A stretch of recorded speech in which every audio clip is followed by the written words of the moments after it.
سبحانك لا علم لنا إلا ما علمتنا. أعزائي طلاب الصف الخامس الابتدائي، أهلا وسهلا بكم من كتاب سلاح التلميذ. هنحل صفحة 148 أسئلة من امتحانات الإدارات. تعالوا بينا نبدأ. أول سؤال معانا بيقول لي اختر الإجابة الصحيحة. 1 من 100 في 25. دي تعتبر قسمة على 100، لأن 1 من 100 دي يعني 1 على إيه؟ على 100. فإحنا كأننا بنقسم ال 25 على 100. بنخلي العلامة تتحرك جهة الإيه؟ اليسار رقمين، فهتبقى 25 من 100. يعني 25 على 100 يعني 25 من 100. الإجابة رقم ب.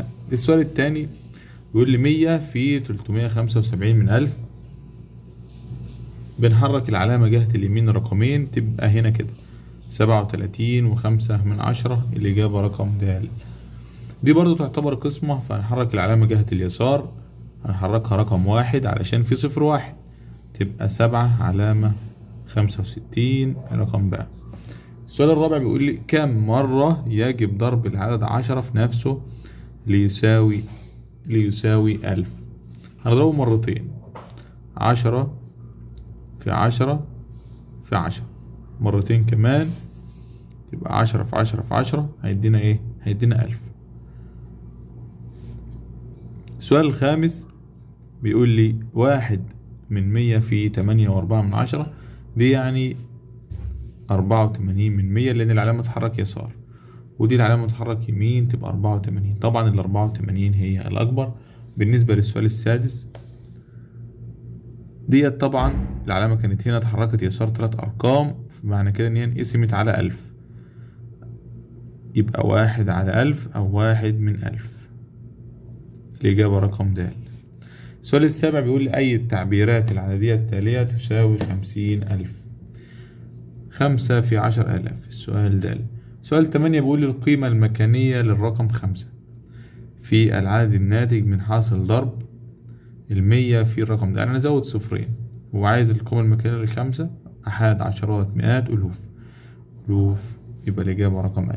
السؤال التاني بيقول لي أكمل ما يلي. دي هنحرك العلامة يسار 3 أرقام. طب هي هنا نحط 0، تبقى بره كده خالص، يبقى 245 من 10,000.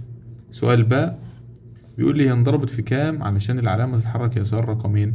انضربت في 1 من 100، يعني كأنها انقسمت على 100 يعني.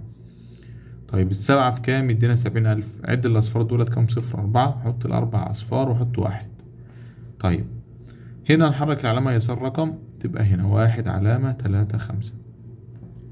سؤال 3 أجب عما يلي. تبلغ كتلة صندوق المانجو 9 كيلو، فما كتلة 100؟